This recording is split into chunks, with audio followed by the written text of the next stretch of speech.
Bhuj Khavda highway ઉપર નિયમો તોડતા ભારે વાહનો, પ્રવાસીઓ માટે જીવલેણ જોખમ. ભુજ ખાવડા હાઈવે જે વિશ્વ પ્રસિદ્ધ સફેદ રણ તરફ જતી મુખ્ય માર્ગ છે, ત્યાં ભારે વાહનો નિયમોનું ઉલ્લંઘન કરીને બેફામ દોડતા હોવાથી ગંભીર માર્ગ સલામતીની સમસ્યા ઊભી થઈ છે.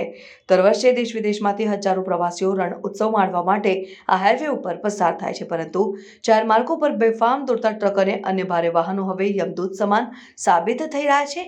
આ હાઈવે પર્યટન અને સ્થાનિક પરિવહન માટે મહત્વપૂર્ણ હોવા છતાં અજાણ્યા ભય સાથે લોકો હવે અહીં મુસાફરી કરતા ડરે છે. ઓવર સ્પીડ, ખોટા માર્ગ પર ઓવરટેકિંગ અને ઓવરટ્રેકિંગ અને ટ્રાફિક નિયમોનું ઉલ્લંઘન આવા ભારે વાહન ચાલકો માટે સામાન્ય બની ગયું છે.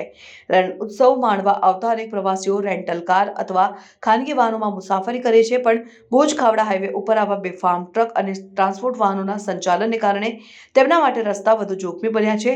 સ્થાનિક લોકો અને પ્રવાસીઓ તરફથી અનેક ફરિયાદો કરવામાં આવી હોવા છતાં આરટીઓ અને કચ્છ જિલ્લા ટ્રાફિક પોલીસ દ્વારા કોઈ પગલાં લેવામાં આવ્યા નથી.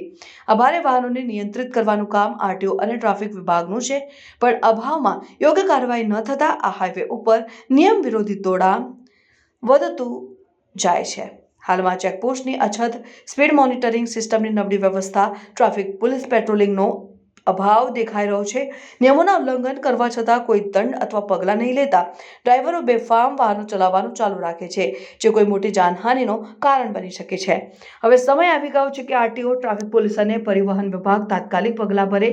ભારે વાહનો માટે અલગ માર્ગો બનાવવાની યોજના, ઓવરસ્પીડ ડ્રાઈવરો સામે દંડ અને કડક ચેકિંગ સિસ્ટમ જેવી વ્યવસ્થાઓ શીઘ્ર અમલમાં મૂકવાની જરૂર છે.